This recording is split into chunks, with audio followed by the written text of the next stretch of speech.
Friends, welcome back to my channel Edu Colours. आज हम इसमें 9th क्लास की पॉलिटी का चैप्टर फर्स्ट यानी लोकतंत्र क्या, लोकतंत्र क्यों के बारे में पढ़ेंगे। देखिए, ये चैप्टर किस बारे में है। इससे पहले भी एक चैप्टर था जो अब हटा दिया गया है, समकालीन विश्व में लोकतंत्र। पहले हम उसे पढ़ते थे, लेकिन उसको पढ़ने के बाद इस चैप्टर को पढ़ने का बच्चों को लिंक समझ में नहीं आता था कि लिंक क्या है। कि पहले हम लोकतंत्र के बारे में पढ़ ले रहे हैं, फिर उसकी परिभाषा क्यों जान रहे हैं। तो उसके ऊपर हम चर्चा करेंगे कि लोकतंत्र क्या होता है, लोकतंत्र का ही स्वरूप सबसे बेहतर क्यों होता है, इसकी विशेषताएं क्या क्या होती हैं। तो हम पहले इसकी सरल परिभाषा से शुरू करेंगे, कि फिर इसका जानेंगे कि जो व्यवहारिक अर्थ क्या है इसके, और क्यों लोकतंत्र सरकार दूसरी सरकारों से या जो गैर लोकतांत्रिक सरकारें होती हैं उनमें ऐसी क्या कमियां होती हैं कि लोकतंत्र सही होता है उसके आगे। तो हम इन सब चीज़ों के बारे में चर्चा करेंगे और फिर धीरे धीरे करके हम लोकतंत्र की जो वृहत्तर परिभाषा है उसके ऊपर गहन चर्चा करेंगे। लोकतंत्र क्या है। देखिए, इस चैप्टर में बहुत सी कैरेक्टर्स हैं, जैसे मेरी है, एक मैडम है लिंगदो मैडम, और बहुत योलांदा है, और भी बहुत सारे लोग हैं, आपको और कॉन्वर्सेशन में मिलते जाएंगे। तो मेरी क्या बोलती है, पहले हम उसको देख लेते हैं, उसके बाद फिर हम देखते हैं कि आगे क्या चर्चा होती है। मेरी कहती है कि मुझे ये तरीका ठीक नहीं लगता। पहले हम लोकतांत्रिक व्यवस्थाओं के बारे में पढ़ते हैं, उसके बाद फिर हम कि उसको ये कहने की कोशिश करते हैं कि इसकी परिभाषा क्या है। जो चैप्टर सेकंड नंबर पे है वो पहले होना चाहिए, और जो पहले नंबर पे है वो सेकंड नंबर पे होना चाहिए। तो लिंगदो मैडम कहती हैं कि तुम सही कह रही हो, क्या हम अपने सामान्य जीवन में भी ऐसे ही बात करते हैं। जैसे कि मान लीजिए हम बरसात के बारे में बात करते हैं, प्यार जैसे शब्दों का उपयोग हम करते हैं। क्या हमारे पास इन शब्दों के लिए एक स्पष्ट परिभाषा है कि प्यार क्या है या बारिश क्या है। इनके लिए हमारे पास कोई स्पष्ट परिभाषा नहीं है। तो मेरी कहती कि मैम फिर हमें परिभाषा की ज़रूरत क्यों है। आखिर ऐसी क्या वजह है कि हमें परिभाषा से ही किसी चीज़ को हम रिलेट कर सकते हैं। तो लिंगो मैडम कहती हैं कि हमें परिभाषा की ज़रूरत तब पड़ती है जब, जैसे बारिश है, मान लीजिए किसी के लिए बारिश बहुत अच्छी होती है, बूंदाबांदी लेके आती है, बारिश होती है, नॉर्मल बारिश हो रही है, और किसी के यहाँ पर उसी बारिश से बादल फट गए तो उसके लिए स्थिति सामान्य नहीं रही। तो ऐसे में एक व्यक्ति के लिए बारिश क्या है और दूसरे व्यक्ति के लिए बारिश का क्या मतलब है। लोकतंत्र पे भी यही बातें लागू होती हैं। जैसे कि मान लीजिए कुछ देशों के लिए लोकतंत्र है कि एक सरकार है, उसे हमने चुना है, वो हमारे हित के लिए काम कर रही है। एक सरकार वो होती है कि हमने नहीं चुना है, फिर भी वो समाज में, सोसाइटी में या विश्व में अपने आप को लोकतंत्र दिखाने के साबित कर रही है कि हाँ ये लोकतंत्र है, जबकि वो लोकतंत्र नहीं है, वो दिखावा कर रहे हैं। तो ये सब चीज़ें इनमें बोली गई हैं। तो लिंगदो मैडम कहती हैं कि मुझे नहीं लगता कि इसमें बदलाव करने की ज़रूरत है। मुझे ये भी परिभाषा बहुत सुंदर लगती है। जब तक हम इस मसले पर खुद से विचार ना करें तब तक ये कहना मुश्किल होगा कि लोकतंत्र की सही सर्वोत्तम परिभाषा क्या है। हमें किसी चीज़ को सिर्फ इस आधार पर स्वीकार नहीं कर लेना चाहिए कि किसी बहुत नामी गिरामी व्यक्ति ने इसके बारे में कुछ अच्छा कहा है। अभी नामी गिरामी व्यक्ति मैडम किसके बारे में बोल रही है। ये मैडम बोल रही हैं अब्राहम लिंकन जी के बारे में। अब्राहम लिंकन जी ने बोला था ना कि लोगों के लिए, लोगों की और लोगों के द्वारा चलने वाली शासन व्यवस्था। तो ये उन्हीं के बारे में कह रही है कि अगर एक व्यक्ति ने कह दिया कि लोकतंत्र अच्छा है, या उन्होंने कुछ परिभाषा दे दी, कोट्स दे दिए, हम उनके आधार पर लोकतंत्र को सर्वश्रेष्ठ नहीं मान सकते जब तक कि हमारे आसपास वो चीज़ें ना घट रही हों। योलांदा कहती है कि मैडम मेरे को तो एक ही परिभाषा पता है कि डेमोक्रेसी का जो वर्ड, मतलब लोकतंत्र को इंग्लिश में डेमोक्रेसी कहते हैं, तो इसका मतलब है कि यूनानी भाषा से निकला हुआ शब्द है, और इसका में डेमोस का मतलब होता है लोग, और क्रेशिया का मतलब होता है शासन। तो बात खत्म, यानी कि लोगों का शासन। ठीक है, यही सही अर्थ में परिभाषा है। तो लिंगदो मैडम कहती हैं कि आपकी बात ठीक है जो आप बोल रही हैं, लेकिन समय समय पर चीज़ों के साथ बदलाव होता रहता है। जैसे मान लीजिए पहले कंप्यूटर को हम क्या बोलते थे, गणना इसकी हम करते थे कैसे, कि भाई ये कंप्यूटर जो है कुछ गणना करता है, मुश्किल चीज़ों को सरल करता है। ये यंत्र है कंप्यूटर जो मुश्किल चीज़ों को सरल करता है। लेकिन आप अगर आज के कॉन्टेक्स्ट में देखें तो जो कंप्यूटर है वो सिर्फ कैलकुलेटिंग करने के लिए नहीं बचा है। अब उसको अब लिखने, पढ़ने, डिज़ाइन बनाने के लिए, पीपीटी बनाने के लिए, और म्यूज़िक बजाने के लिए, फिल्में देखने के लिए बहुत यूज़ होता है। तो समय समय पर उसकी परिभाषा बदल गई है कंप्यूटर की। ठीक है, इसी तरीके से लोकतंत्र की भी समय समय परिभाषा बदलती रहती है। अब हम देखें तो हमें एक सरल परिभाषा क्या है? सरल परिभाषा तो यही है कि लोकतंत्र शासन का एक ऐसा रूप है जिसमें शासकों का चुनाव लोग करते हैं, यानी कि एक ऐसी व्यवस्था जिसमें लोगों द्वारा सरकार चुनी जाती है। लेकिन हम बात करते हैं म्यांमार की, ठीक है। तो म्यांमार में जो व्यवस्था चुनी गई थी वो सेना द्वारा चुनी गई थी, ठीक है। म्यांमार के सैनिकों द्वारा चुनाव, लोगों द्वारा नहीं किया गया था, सैनिकों द्वारा चुनाव किया गया था। तो वहाँ पर जो सरकार बनी वो लोगों द्वारा नहीं बनी। या पिनोशे में, यानी जो चिले में एक सरकार थी पिनोशे जैसे तानाशाह थे, उन्होंने तानाशाही अपनाई। या सऊदी अरब के जो सुल्तान हैं वो क्या चुनाव करवाते हैं? नहीं, ऐसा कुछ भी नहीं है। वो राजशाही हैं और राजशाही चलती जा रही है और राजतंत्र के आधार पर राजा का बेटा शासन करता है। तो वहाँ पर ये व्यवस्था है। तो ये इन्हें हम लोकतंत्र तो नहीं कह सकते, ठीक है, ये तो लोकतंत्र नहीं है। तो हमें ये समझ में आना चाहिए कि लोकतंत्र का अगर सरल भाषा में हम इसका उपयोग करें, देखें कि क्या है लोकतंत्र। तो लोकतंत्र सिर्फ वो सरकारें नहीं हैं जो हमें दिख रही हैं कि चुनाव करा रही हैं, ठीक है, चुनाव करा रही हैं, लेकिन रियलिटी में जनता वोट दे रही है। क्या उनसे ज़बरदस्ती वोट तो नहीं पड़वाए जा रहे हैं? क्या उनको परेशान तो नहीं किया जा रहा है? या बंदूक की नोक पे तो उनसे वोट नहीं पड़वाए जा रहे हैं? तो जो दिख रहा है और जो एक्चुअल में है, हमें इसमें ही डिफ्रेंशिएट करना है। अब हम कुछ लोकतंत्र की विशेषताओं के बारे में पढ़ते हैं। मतलब विशेषताएं इस तरह से नहीं कि लोकतंत्र होता क्या है, हमें देखते हैं कि पास्ट में ऐसे बहुत से देशों में क्या हुआ कि वहाँ पर किस किस तरह से सरकारें आईं। जैसे मान लीजिए पाकिस्तान में जनरल परवेज़ मुशर्रफ ने अक्टूबर 1999 में 1999 में सैनिक तख्ता पलट। अब सैनिक तख्ता पलट क्या होता है कि मान लीजिए जो प्रेजेंट सरकार है उस समय और जो सैनिक का प्रमुख है जो कि पाकिस्तान में जनरल परवेज़ मुशर्रफ थे, तो उन्होंने जो सरकार थी उसको बंदूक की नोक पर हटा के खुद प्रमुख बन गए और सैनिक तख्ता पलट कर दिया, ठीक है। तख्ता पलट का मतलब है सरकार गिरा देना और खुद की सरकार लेके आ जाना। तो ऐसा जो हाल था वो वहाँ पर हुआ था पाकिस्तान में, और उन्होंने खुद को ही देश का मुख्य कार्यकारी घोषित कर दिया। मतलब सारे काम वो खुद ही करेंगे और खुद को राष्ट्रपति घोषित कर दिया। और 2002 में एक जनमत संग्रह हुआ और उन्होंने जनमत संग्रह के द्वारा, देखिए, जनमत संग्रह करा के अपना कार्यकाल को 5 साल के लिए बढ़वा दिया।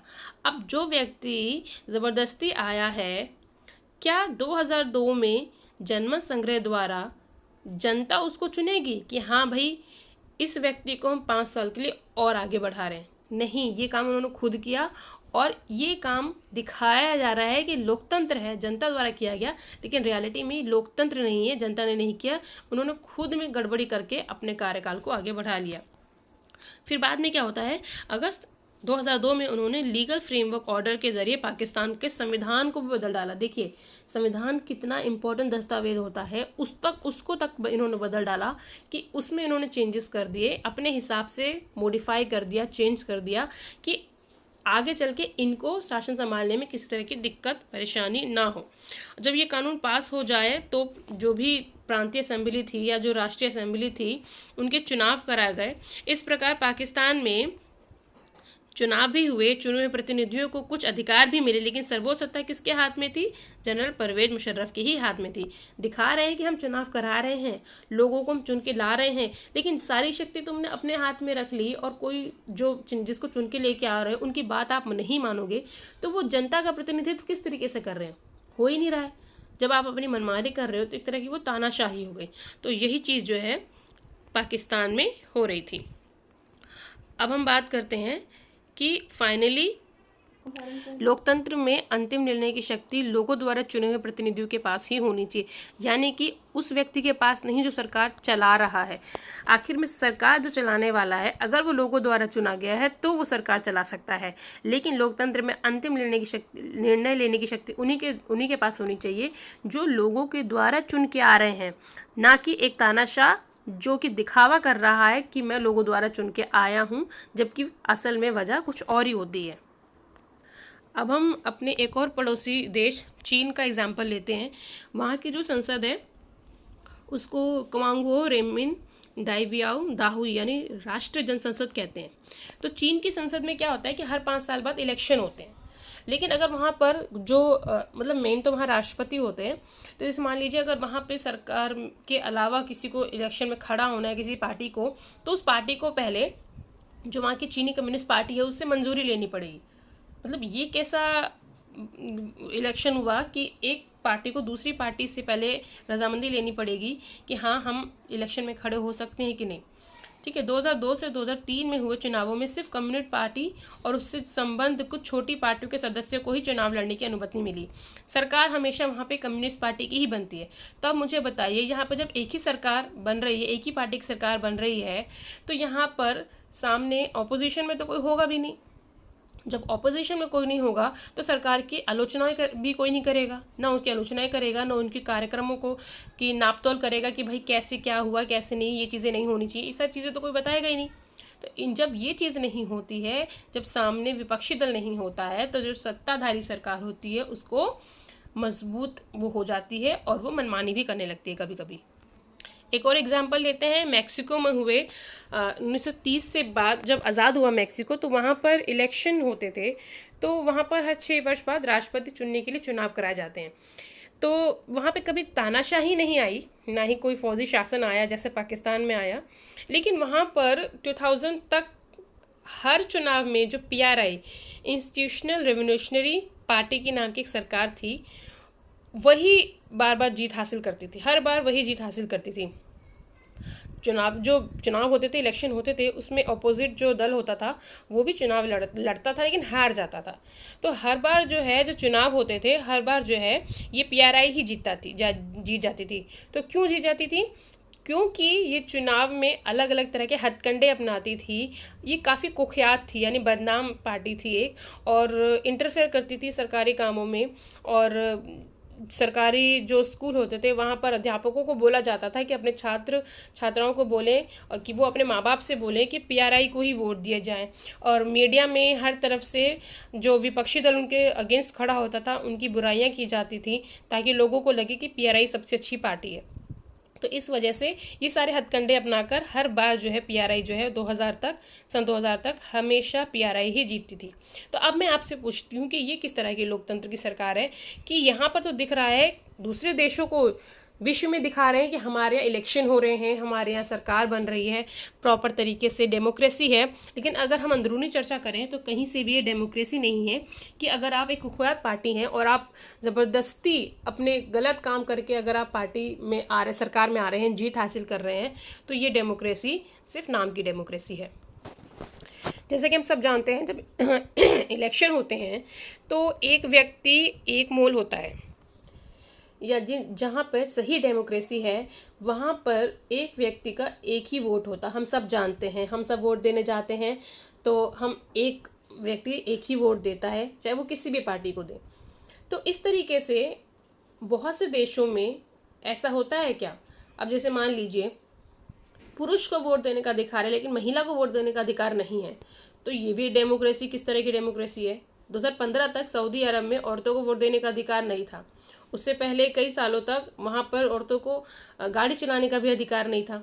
देखिए, ये तो डेमोक्रेसी वाली कंट्री बोल रहे हैं कि हम डेमोक्रेटिक हैं। एस्टोनिया ने अपने यहाँ नागरिकता के नियम को इस तरह से बनाए हैं कि रूसी अल्पसंख्यक समाज के लोगों को मतदान का अधिकार हासिल करने में मुश्किल होती है। अल्पसंख्यक लोगों को हमेशा हर बार उनके अधिकारों को छीना जाता है, और बहुत सी जगहों पर ये जो अल्पसंख्यक लोग हैं इनके साथ उनको पूरे अधिकार नहीं दिए जाते हैं। इवन जो फिजी है वहाँ के जो मूल निवासी हैं उनके वोट का महत्व अधिक है, और जो इंडियन फिजी मतलब इंडियन मूल के जो फिजी वहाँ नागरिक बने हुए हैं उनको उनके वो वोट का जो महत्व है वहाँ के रियल फिजी की वोट के महत्व से कम आंका जाता है। जबकि इंडिया में ऐसा नहीं होता। इंडिया में अगर आप नागरिक हैं, चाहे वो किसी विदेश में ही रहते थे पहले, अगर आप अब इंडिया के नागरिक हैं तो आपको उन सामान्य जन जो इंडिया में रह रहे हैं उन्हीं की तरह बराबर हर तरीके का अधिकार मिलेंगे, और आपका जो वोट का महत्व है वो भी बराबर आंका जाएगा। अब देखिए, यहाँ पर एक कार्टून दिया हुआ है। यहाँ पर इराक नाम की एक कंट्री थी, वहाँ पर सद्दाम हुसैन नाम का एक शासक था जो तानाशाह था, जो कई सालों तक वहाँ पे इन्होंने राज किया था। तो जब वो उनको पकड़ के जेल में डाल दिया गया तो वहाँ के लोगों को लगा कि हमें फाइनली अब एक वोट देने का अधिकार मिला है। वरना क्या होता था कि एक कोई और भी वोट डाल देता था किसी के नाम पे, या वोट डालने का अधिकार ही नहीं दिया जाता था। तो ये व्यक्ति जो है ये अपने लिए सोच रहा है कि वो भी क्या दिन थे जब मैं तानाशाह हुआ करता था, अब मैं जेल में हूँ, और लोग जो है खुशी मना रहे हैं कि हमें अब फाइनली वोट देने का जो अधिकार है वो मिल चुका है। अब हम बात करते हैं जिम्बाब्वे की।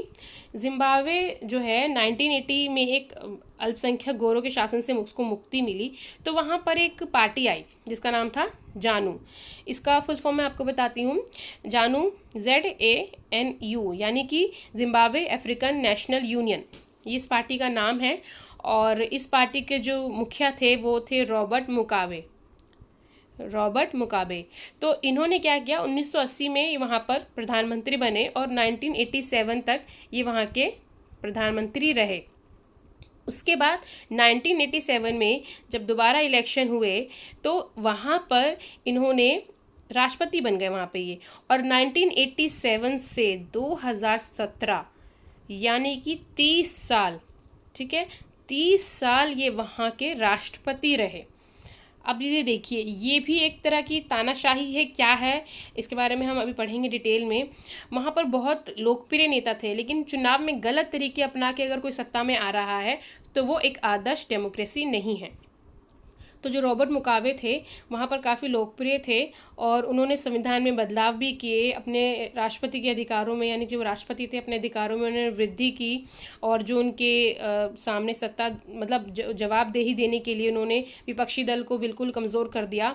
और कहा जाता था कि उनकी जो सभा होती थी उसमें गड़बड़ियाँ होती थीं, बहुत सारे सरकार विरोधी प्रदर्शन किए जाते थे, मतलब बहुत सारी ऐसी चीज़ें होती थी। और मीडिया को आलोचना करने का अधिकार उन पे ख़त्म कर दिया गया। रेडियो पर, टेलीविज़न पर, सब पे उन्होंने अपना सरकारी नियंत्रण बना लिया था। पत्रकारों को परेशान किया जाता था जो सरकार की आलोचना करते थे। तो इतनी सारे 30 सालों तक ये सब चीज़ें होती रही जिम्बाब्वे में। फाइनली 2017 में जो है इनके पद से हटा दिया गया और 6 सितंबर 2019 को इनकी मृत्यु हो गई है। देखिए, बहुत सारे नेताओं के आपने न्यूज़पेपर में और हर जगह नाम सुने होंगे। Robert Mugabe, Saddam Hussein, general Pervez Musharraf, इन सब के आपने नाम बहुत सुने होंगे। बहुत लोकप्रिय हैं, लेकिन किस तरीके से इन्होंने लोकप्रियता हासिल की है वो गलत है। तो हम क्या कहते हैं कि जो लोकतंत्र है उसको कुछ बुनियादी अधिकार होने चाहिए, लोगों को जो मिलने चाहिए, तभी वो सरकार जो है वो सही तरीके से लोकतंत्र कहलाएगी।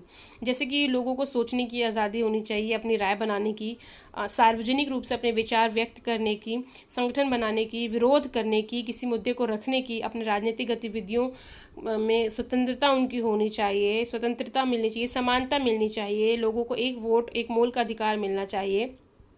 तो ये सारी चीज़ें सब एक सरकार देती है तो वो जो सरकार होती है वो एक आदर्श लोकतंत्र के रूप में चिन्हित होती है। और यही सारी चीज़ें हैं जो हमारे इंडिया में काफ़ी हद तक मौजूद होती हैं। अब एक और बहस यहाँ छिड़ी हुई है कक्षा में, जो ये कैरेक्टर्स हमने पहले पढ़े थे कि लोकतंत्र ही क्यों, ठीक है, लोकतंत्र ही क्यों। लोगों को लगता है कि लोकतंत्र हमें क्या देता है।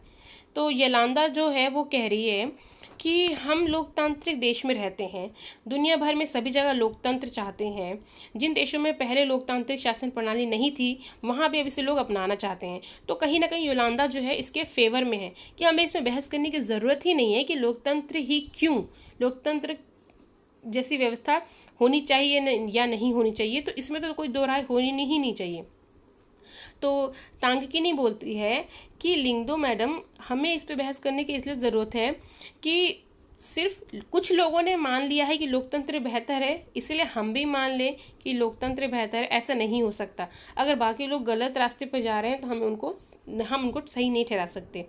तो जेनी बोलती है, हाँ ये गलत रास्ता ही है। लोकतंत्र हमारे देश को दिया ही क्या है, आधी से ज़्यादा जो लोग हैं वो गरीबी में अपना जीवन बिता रहे हैं। तो जेनी जो है वो शायद थोड़ा सा लोकतंत्र से खफा है, इसलिए वो लोकतंत्र को पसंद नहीं कर रही हैं। रिबियांग कहते हैं कि लेकिन लोकतंत्र इसमें क्या कर सकता है? क्या हमारे यहाँ लोकतंत्र के कारण गरीबी है या लोकतंत्र के होने के बावजूद भी गरीबी है? तो हम ये नहीं कह सकते कि लोकतंत्र के कारण जो है वो गरीबी आ रही है। जेनी बोल रही है, जो भी है इसमें क्या फ़र्क पड़ता है, मुद्दा यह है कि हम इसे शासन का सर्वश्रेष्ठ रूप नहीं मान सकते, क्योंकि जहाँ लोकतंत्र होता है वहाँ अराजकता होती है, भ्रष्टाचार होता है, दिखावा होता है। राजनेता सिर्फ आपस में लड़ते हैं और सिर्फ सत्ता हासिल करते हैं। नैतिकता की तो कोई जगह ही नहीं होती, देश की परवाह किसी को होती ही नहीं है। तो पाइमोन कहते हैं, तो फिर इसकी जगह कौन सी प्रणाली अच्छी होनी चाहिए? क्या हम वापस अंग्रेज़ों को बुला लें जैसे पहले शासन किया जाता था? रोज़ कहती है, पता नहीं, पर मुझे लगता है कि देश को एक मजबूत नेता चाहिए, ऐसा नेता जो चुनाव की, संसद की परवाह ना करे, सारे अधिकार अपने हक में रखे और वो धीरे धीरे करके गरीबी और भ्रष्टाचार को खत्म कर दे। तो कोई पीछे से बोलता है क्लास में, अरे ये तो तानाशाही है। दो ही बोलता है, अगर वह व्यक्ति सत्ता का उपयोग सिर्फ अपने फायदे के लिए करेगा, अपने परिवार के लिए करेगा, तो वो तो खुद ही भ्रष्ट है।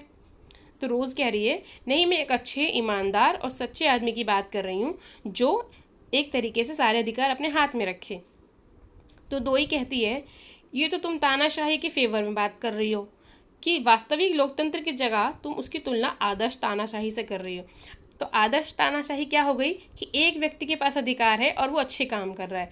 आप मुझे कोई भी उदाहरण दे दीजिए किसी देश का कि एक कोई अच्छा आदर्श तानाशाही आपको दिखी हो।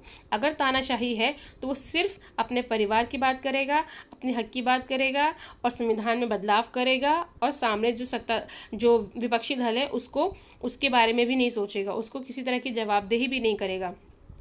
तो हम एक वास्तविक लोकतंत्र की तुलना आदर्श तानाशाही से नहीं कर सकते हैं, क्योंकि तानाशाही में गड़बड़ी होती है जो कि गलत है।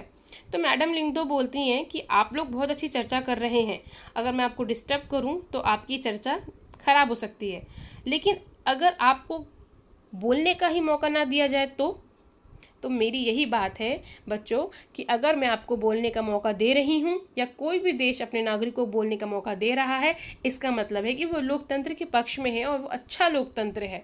इसीलिए जब एक देश के नागरिक बोलते हैं, एक कक्षा में बच्चे बोलते हैं कि उनका क्या व्यू है, क्या उनके विचार हैं, तो वो एक लोकतंत्र के पक्ष में ही मत है। अब कुछ लोगों ने लोकतंत्र के खिलाफ भी तर्क दिए हैं, जैसे कि लोकतंत्र में नेता बदलते रहते हैं, इससे अस्थिरता पैदा होती है, अराजकता होती है, नैतिकता की कोई जगह नहीं होती, लोग बस खाली राजनीतिक लड़ाई करते हैं, सत्ता का खेल होता रहता है, और जो नेता हैं वो खराब फैसले लेते हैं, सिर्फ अपने हित के फैसले लेते हैं। तो ये सारी जो बातें हैं ये कही गई हैं लोकतंत्र के खिलाफ, कि लोकतंत्र जो है आ जाता है तो ये चीज़ें हो जाती हैं। अब कुछ लोग जो हैं लोकतंत्र के पक्ष में बोल रहे हैं कि लोकतंत्र के पक्ष में क्या तर्क होने चाहिए। देखिए, चीन में 1958 और 61 के बीच में, इन 3 सालों के बीच में एक बहुत भयानक वाला अकाल पड़ा, जिसमें तकरीबन 3 करोड़ लोग चीन के मर गए। ठीक है, अब उसी टाइम पर भारत की स्थिति जो थी 1958 में बहुत अच्छी नहीं थी। भारत को आज़ाद हुए 10-11 साल ही हुए थे, तो भारत की स्थिति जो है वो बहुत अच्छी नहीं थी। वो एक विकासशील देश था, वो कर रहा था, तरक्की कर रहा था, लेकिन फिर भी हम चीन से थोड़े से पीछे थे उस टाइम। कि क्या हुआ कि अगर चीन में इस तरह से हालात हुए, लेकिन भारत में ऐसे हालात भुखमरी नहीं हुए। क्यों? तो अर्थशास्त्रियों का मानना था कि दोनों देशों की जो सरकारी नीतियाँ थी उसमें अंतर था। जैसे कि मान लीजिए जो भारत है उसकी जो सरकारी नीतियाँ थी वो राशनिंग करता है, खाद्य सुरक्षा करता है, अकाल पड़ने के टाइम पे बफर स्टॉक करता है, सार्वजनिक वितरण प्रणाली अपनाता है कि जिससे कि जो लोग हैं वो सबको आसानी से राशन मिल सके। और वही चीज़ चीन में नहीं हुई, क्योंकि चीन में जो सरकार थी वो अपने हिसाब से काम करती थी और उसके सामने कोई विपक्षी दल नहीं था। जो विपक्षी दल नहीं होते हैं और सरकार को आलोचना करने का मौका नहीं मिलता है, मीडिया को बात कहने का मौका नहीं मिलता है, तो सरकार की कमियों को कोई उजागर नहीं कर पाएगा। और इसी वजह से जो चीन में जो सरकार थी वो अपने हिसाब से काम करती रही और इस तरह की नौबत आ गई कि चीन में इतना भयंकर अकाल पड़ गया। तो इसका एक ही पॉइंट हमें एक निकल के आता है कि न आदर्श तानाशाही, न राजतंत्र, न तानाशाही, न फौजी शासन, कुछ भी काम नहीं आता है। देखिए, लोकतंत्र इसलिए बेहतर है क्योंकि इसमें जवाबदेही होती है। इंडिया में ही देख लीजिए या किसी भी लोकतांत्रिक देश में देख लीजिए, किसी एक व्यक्ति या एक पार्टी के पास सारी पावर नहीं है, सबके पास एक संतुलित पावर है, जिसकी वजह से कोई भी अपनी मनमानी नहीं कर सकता और ना ही अपने अधिकारों का दुरुपयोग कर सकता है। तो इसीलिए लोकतांत्रिक जो प्रणाली है वो इसलिए अच्छी है, दूसरों से इसलिए अच्छी है क्योंकि वो अधिक जवाबदेही वाला स्वरूप रखती है। और साथ ही साथ जो लोकतंत्र है वो सिर्फ एक हित या एक बहुसंख्यक के बारे में नहीं सोचता। लोकतंत्र जो है वो बहुत मसलों पर बैठता है, बात करता है, बैठकें होती हैं, फैसले लेते हैं और बहुत ज़्यादा समय बेशक लगता है लेकिन एक सही फैसला लिया जाता है। महत्वपूर्ण मसलों पर बातचीत होती है ताकि सबका लाभ हो सके। हम किसी अल्पसंख्यक या किसी और समुदाय को हम उसको दरकिनार नहीं कर सकते। तो इसीलिए जो लोकतंत्र का जो निर्णय लेने की जो क्षमता है वो अधिक संभावनाएं बढ़ाता है कि हाँ ये अच्छी सरकार घोषित हो सकती है। और लोकतंत्र में मतभेदों टकरावों को संभालने का सही तरीका भी उपलब्ध कराता है। जैसे मान लीजिए किसी समाज में कई तरह के लोग रहते हैं, उनके हित और विचार आपस में टकरा रहे हैं। अब भारत को ही देख लीजिए, भारत जैसा एक सामाजिक विविधता वाला देश कितने सालों से एक साथ ही रह रहा है। यहाँ पे अलग अलग समूह के लोग रहते हैं, अलग अलग भाषाओं बोलने वाले लोग रहते हैं, धर्म समुदाय जातियाँ हैं, सब कुछ अलग अलग है। लेकिन उसके बावजूद भी हम इंडिया जो है ये विश्व में अलग ही दृष्टिकोण रखता है। और सब बहुत से लोग यहाँ का उदाहरण देते हैं कि इतने सारे धर्म के लोग होने के बावजूद भी भारत एकजुट एकता के उसमें अभी भी खड़ा है। और ये सब इसीलिए है कि हम डेमोक्रेटिक कंट्री हैं और यहाँ पर सबको बराबर हक मिले हैं, अधिकार मिले हैं। किसी को सिर्फ एक हक नहीं मिला है और एक किसी को कमज़ोर नहीं साबित किया गया है। साथ ही साथ लोकतंत्र जो है नागरिकों को सम्मान बढ़ाता है, उसको समानता के सिद्धांत पर आधारित है कि यहाँ जो गरीब है, अनपढ़ है, उसको भी वही दर्जा है या एक अमीर को या पढ़े लिखे को जो है सबके पास बराबर राइट्स हैं, जो मौलिक अधिकार हैं जो हमारे सबको मिले हैं।